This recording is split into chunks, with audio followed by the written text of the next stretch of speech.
Olá, tudo bem com você? Estou aqui de novo para recomendar leituras que edificam, leituras que valem a pena. E hoje não vou indicar livros, eu quero indicar aqui duas edições de duas revistas oficiais da Igreja Adventista do Sétimo Dia. Uma delas é a Revista Adventista, do mês de março. A Revista Adventista já existe desde 1906, né? É um impresso oficial, inclusive aqui o slogan diz órgão geral da Igreja Adventista do Sétimo Dia no Brasil. E esta edição aqui de março especialmente está muito boa. Fala sobre as 3 mensagens angélicas. Eu quero destacar aqui alguns artigos, né? Começando aqui pelo editorial do pastor Marcos de Benedicto, que é o editor-chefe da Casa Publicadora Brasileira e o editor da Revista Adventista. Aqui no artigo dele, a última advertência, no editorial, ele cita um texto de Ellen White, um texto muito importante em que ela diz assim, ó: nenhuma obra há de tão grande importância, se referindo ao quê? As 3 mensagens angélicas, a pregação dessas mensagens. Isso aqui está em Testemunhos para a Igreja, volume 9, página 19. E o pastor Marcos diz assim, ó: precisamos proclamar as 3 mensagens com poder e rapidez, não com lentidão e timidez. E é verdade. E se essa, como diz aqui Ellen White nesse texto, né, citado pelo pastor Marcos, é a obra mais importante que como igreja temos que fazer, é preciso dar atenção então a esse assunto. E a matéria de capa aqui desta edição, escrita pelo teólogo Rodrigo Galiza, que está fazendo um doutorado agora na Universidade de Andrews, ela fala sobre justamente as 3 mensagens angélicas. Um artigo muito bom, muito profundo, o Evangelho de Apocalipse. E há outros textos aqui na revista que falam da mesma, que dão assim esse mesmo enfoque, né? Resgate da identidade. A identidade adventista está profundamente arraigada nessas mensagens, as 3 mensagens de Apocalipse 14. Um outro texto aqui que eu também apreciei bastante, este aqui, um apelo sincero. O subtítulo diz: a Igreja de Deus não pode se tornar vítima do formalismo e do mundanismo, nem de uma coisa, nem de outra. Temos que ser uma igreja vibrante pelo Espírito Santo. Perigo interno: os maiores desafios da igreja estão dentro dela. Outra advertência importante aqui, né? Outro artigo aqui de Charles Watson: separação do mundo. A igreja hoje deve evitar o que levou o povo de Deus ao fracasso no passado. Já deu a perceber então que é uma edição realmente imperdível, né? Que merece ser lida com oração. Quero destacar também aqui um artigo do pastor Ayrton Keller, que é o Bússola, né? Na seção Bússola, página 5, em que ele fala sobre líquido ou sólido. Ele traz aqui uma parábola bem interessante, né? Uma metáfora, falando sobre a água no estado líquido e a água no estado sólido, como gelo. E diz assim: o povo de Deus precisa resistir à tentação de se moldar aos padrões do mundo. Eu vou destacar alguns trechos que eu anotei aqui, que eu sublinhei, como por exemplo este aqui, ó. Isso nos ajuda a entender melhor a recomendação do apóstolo Paulo. E não vivam conforme os padrões deste mundo, Romanos 12, verso 2. Se ele fosse um químico, teria escrito: não sejam líquidos, ou não assumam a forma do recipiente em que vocês estão. Seu convite é para que sejamos cubos de gelo que não se derretam diante dos desejos secularizados. E diz mais: a sedução para nos moldarmos aos padrões do mundo é muito grande. Esses padrões aparecem na tela do celular, do computador, da TV, estão nos livros, revistas e vídeos. Manifestam-se nas casas, ruas e até mesmo em algumas de nossas igrejas, atraídas por uma visão secular. Nesse contexto, a Bíblia passa a ser interpretada majoritariamente pela cultura. Predomina a religião existencialista do aqui e agora. A missão se resume à assistência social. O pentecostalismo rapta o louvor e a adoração. Os métodos são mais importantes que o conteúdo. Santidade se torna legalismo e fé é confundida com sentimentalismo. Vejam que análise importante é essa, né? É fundamental retornar ao estado sólido que marcou o cristianismo em seu começo. Então, o pastor Ayrton, os outros autores, enfim, aqui dessa edição, nos fazem pensar que, na verdade, nos basta ser adventistas bíblicos, porque assim seremos pessoas amorosas, pessoas que se preocupam com o semelhante, com os menos favorecidos, pessoas que têm a missão no coração, pessoas que saberão o que fazer nesse mundo que desmorona, e pessoas que entenderão que as 3 mensagens angélicas são a coisa mais importante que temos que anunciar para o mundo, a mensagem mais importante que temos que anunciar para o mundo. Tudo mais que fazemos, por mais importante que seja, deve ser acessório para alcançarmos esse objetivo principal, que é advertir o mundo da volta de Cristo, do juízo, de que os mandamentos de Deus estão em vigência, enfim, essa mensagem é tão importante.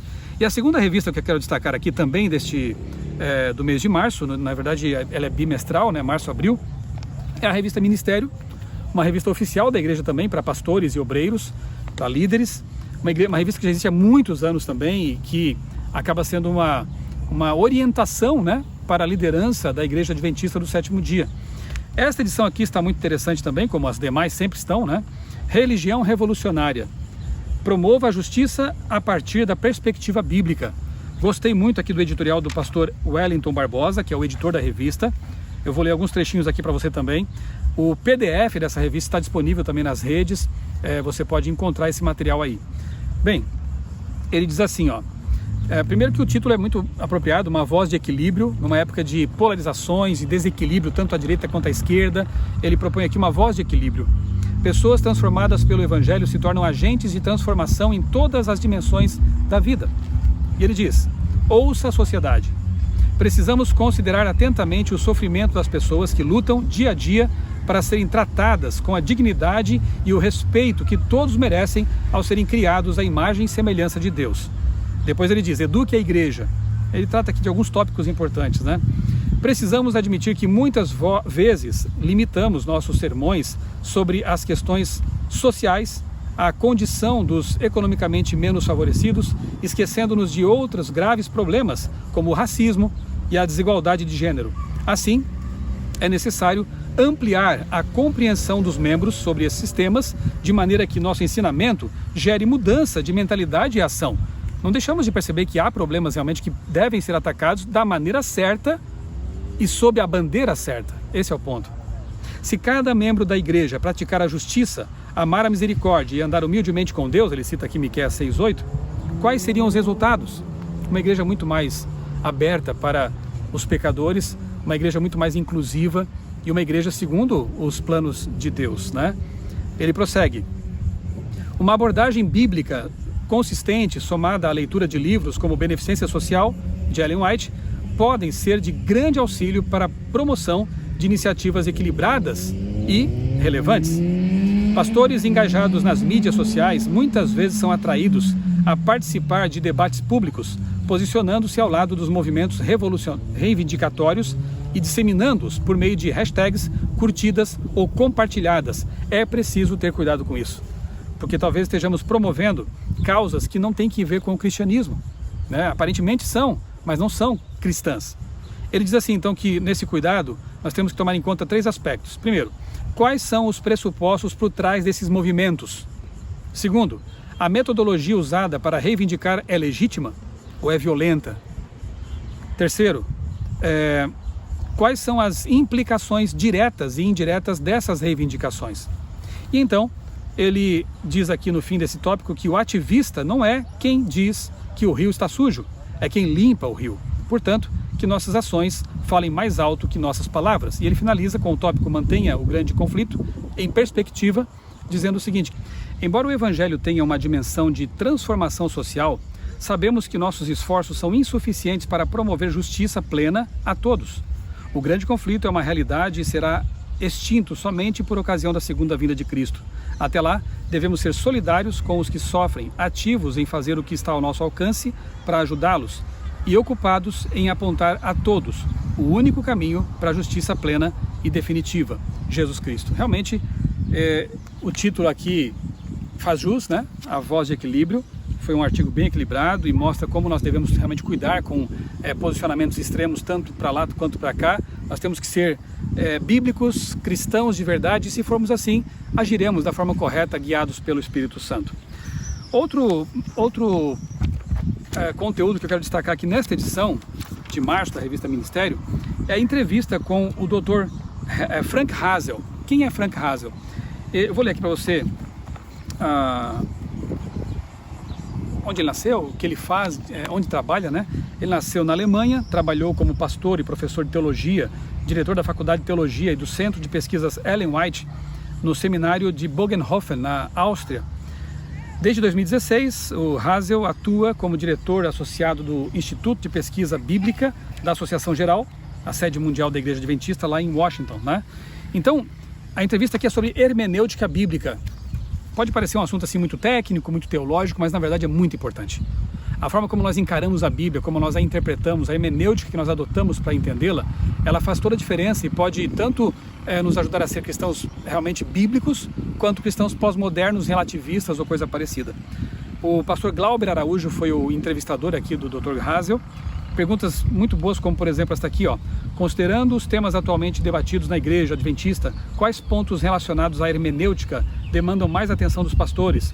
Então ele fala aqui, por exemplo, sobre a questão criacionista, como nós se abandonarmos essa cosmovisão criacionista, ideologias estranhas podem entrar aí em nosso meio, né, no meio adventista. Ele fala aqui do casamento, da questão de gênero, enfim, muito boa essa análise. Mas eu quero ler apenas aqui um trecho que faz parte da resposta à pergunta: quais tendências hermenêuticas recentes parecem ser mais atraentes para os pastores e acadêmicos adventistas e quais perigos se escondem nelas? Presta atenção que isso aqui é muito sério. Ele diz: ainda mais desafiadoras são algumas abordagens pós-modernas para a interpretação bíblica, em que o significado não é mais encontrado no texto, mas no leitor, como é o caso dos Reader Response Criticism. Neste caso, o texto bíblico perde sua capacidade de definir seu significado.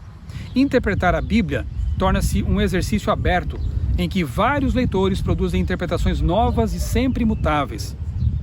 Quando o leitor se torna o criador do significado, e tudo está sujeito às restrições de métodos que funcionam puramente em relatos imanentes, a voz de Deus não mais é perceptível nas Escrituras, e a Bíblia perde sua autoridade e poder para reformar e corrigir nossos pensamentos e nossas ações.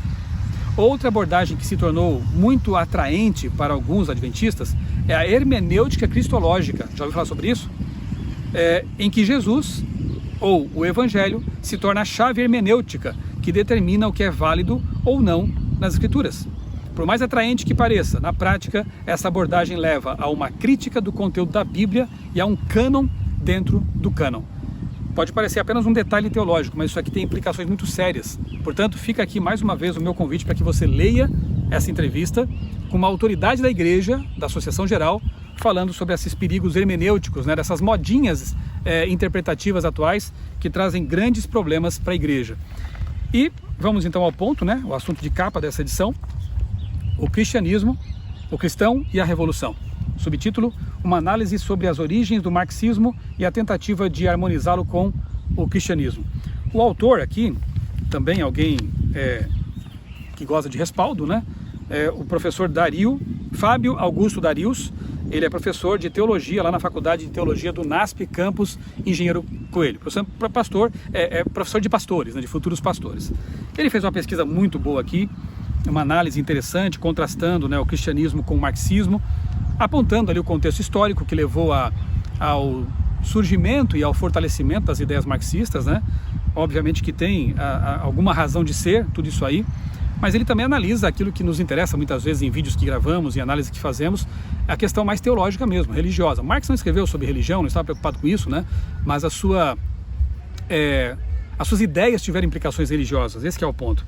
E aqui eu vou destacar alguns trechos desse artigo que eu li e recomendo também a vocês, em que o professor Fábio diz assim: por sua vez, Zygmunt Bauman, o festejado, né, e famoso, né, sociólogo polonês, tratou nossos tempos pelo conhecido termo de modernidade líquida. Enquanto o líquido pode ser contido em qualquer recipiente ou discurso vazio, a verdade é sólida, repleta de sentido e significados imutáveis. Não é compatível com o que é transitório, finito e desenraizado. A perspectiva de um ser humano paradoxalmente finito e autossuficiente é uma questão para o cristianismo responder a partir da cosmovisão apresentada na Bíblia. Interessante que ele faz aqui uma ponte, sem querer, né, com um artigo do pastor Ayrton na revista Adventista, contrastando aí uma posição sólida em oposição a uma visão líquida, né, fluida, não embasada em nada que seja realmente seguro. Ele diz mais aqui em alguns outros trechos o seguinte, me permita ler mais um pouco aqui. Contudo, certa falta de equilíbrio entre ciência e religião, que outrora proporcionou grandes benefícios ao mundo, levou no século XIX ao desenvolvimento de ideias contrárias à soberania de Deus e ao lugar do ser humano. Nesse contexto, destacam-se Friedrich Nietzsche, filósofo crítico da religião ocidental, Charles Darwin e sua teoria evolucionista, e Karl Marx como representante do materialismo histórico, abordagem que condiciona a evolução histórica à luta de diferentes classes sociais, motivada pela exploração dos mais pobres pelos mais ricos. Depois ele fala assim que o cristão deve ter compromisso primário, não com os paradigmas que moldam o seu tempo, mas com a revelação divina, que é atemporal. Essa é uma premissa histórica para aqueles que aceitam a Bíblia como sua regra de fé e prática. Você percebe aqui a ligação com a entrevista lá com o Dr. Hazel, muito bem pensada essa edição, né? Os assuntos estão muito bem costurados aqui, realmente vale a pena a leitura, né? No mesmo período, Deus levantou um movimento com uma mensagem distinta e a missão de exaltar os fundamentos da verdade contidos nas Escrituras Sagradas. Aqui eu não tenho como deixar de relacionar essa edição, né, da Ministério com essa aqui da Revista Adventista, né?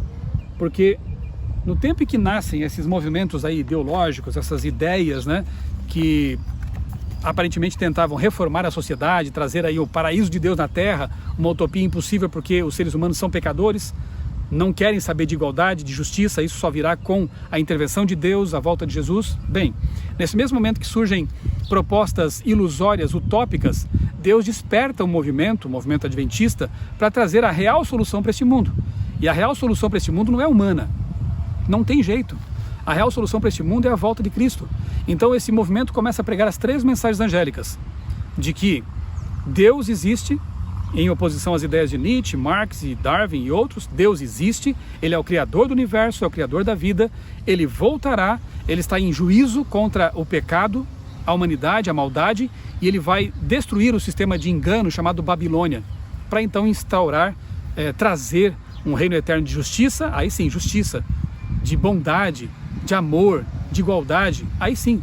Tudo isso que parece utópico será realidade, mas Deus vai trazer essa realidade. Você percebe como Satanás é astuto?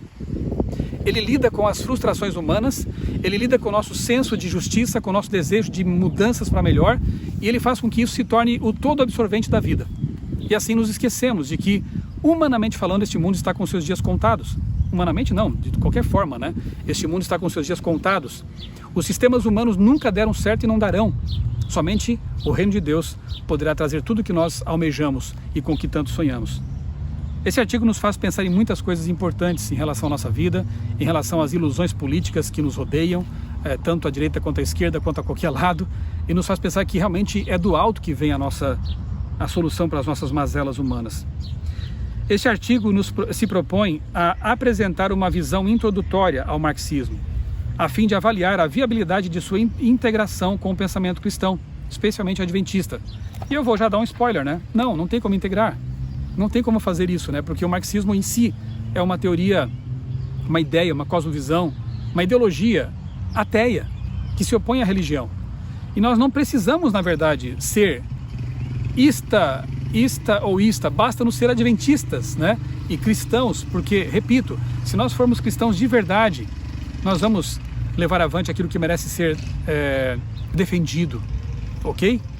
Diz mais aqui o autor: embora marxismo, teoria social e cristianismo, religião revelada, pertençam a categorias diferentes, ao longo do tempo, alguns religiosos se propuseram a unir os conceitos, em busca de uma religiosidade que se livrasse de algumas distorções do ideal bíblico perpetuados por séculos. Sem julgar as intenções dos proponentes dessa integração, é preciso analisar se as principais premissas do pensamento marxista são compatíveis com a cosmovisão bíblica. Em primeiro lugar, de acordo com as Escrituras, a origem da desigualdade social e do sofrimento humano não está no modo de produção, mas na queda da humanidade, inserida no contexto do grande conflito cósmico entre o bem e o mal. Em segundo lugar, ao contrário do pensamento marxista, que defende o poder e a capacidade humana de resolver por si mesma os problemas decorrentes da forma pela qual os seres humanos se organizam em sociedade, a Bíblia mostra que a solução para a humanidade está na aproximação com o divino, por meio da obra salvífica de Jesus Cristo.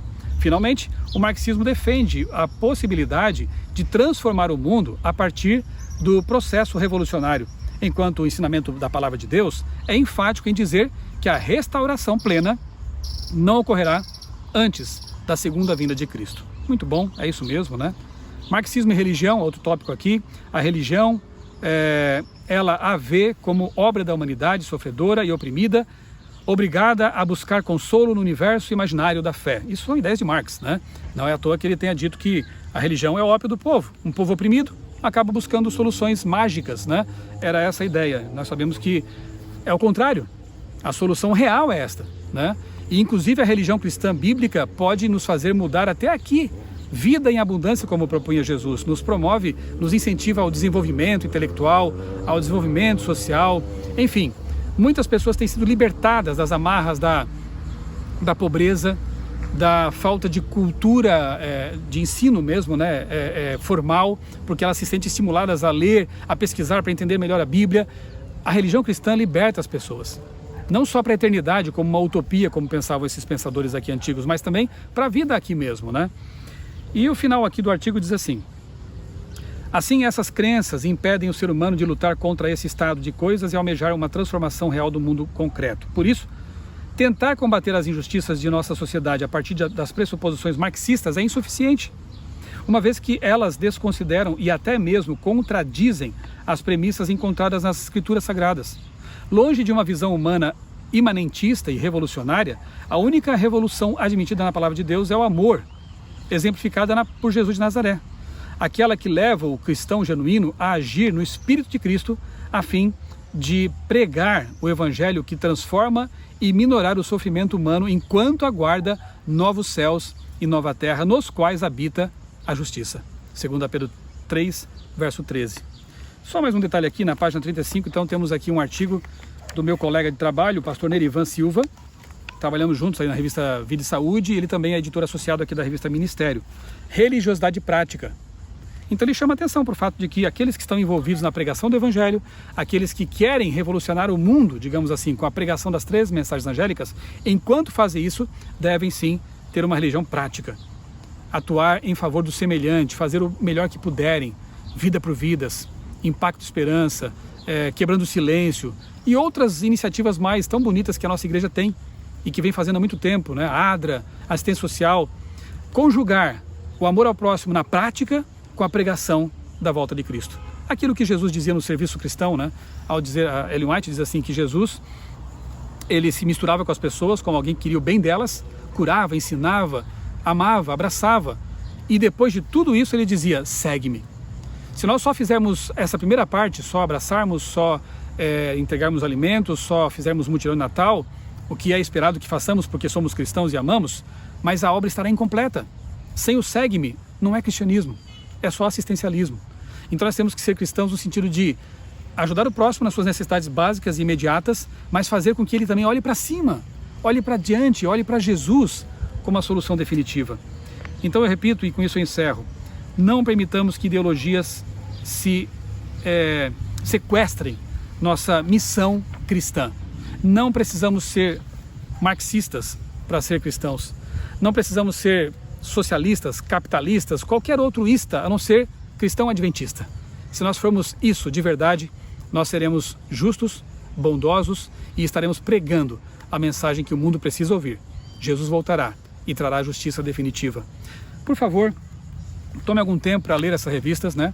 A revista Adventista tem distribuição gratuita, as igrejas recebem, então leia essa edição, está muito boa, promove reflexões muito boas, profundas, necessárias. E leia, se você é um líder, obreiro, ou mesmo que não seja, leia essa edição aqui da revista Ministério, né? Está bem interessante, artigos muito bons, como sempre, e merece então a nossa atenção. Um grande abraço para você, faça sempre dos bons livros, das boas revistas, companheiros constantes de sua caminhada, e assim você vai crescer mental e espiritualmente. Fique com Deus.